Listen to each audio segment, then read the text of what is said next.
ay rated SPG. Striktong patnubay at gabay ng magulang ang kailangan. Maaaring may masiselang tema, lengguwahe, karahasan, sexual, horror o droga na hindi angkop sa Welcome back mga ka-episode plus at narito mga dapat nating abangan dito nga lang sa Abot Kamay na Pangarap kung saan itong si Harry ay binigyan nga ng regalo itong si Annalyn sa araw nga ng Kapaskuhan.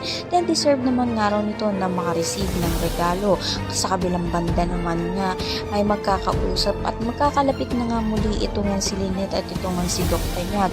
At ang hiling nga niya ay sana nga raw ay magising pa nga raw ang kanyang ama upang makapagpatawad pa nga siya sa mga nagawa nga niya rito.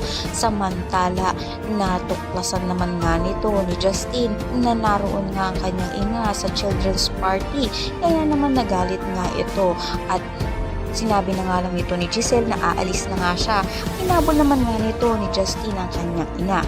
Yan ang pakatutukan nga natin kung lalambot na nga itong puso ni Justin para nga kay Giselle at patawarin niya na nga ito. Lahat na yan ang mga natin. Maraming salamat sa inyo.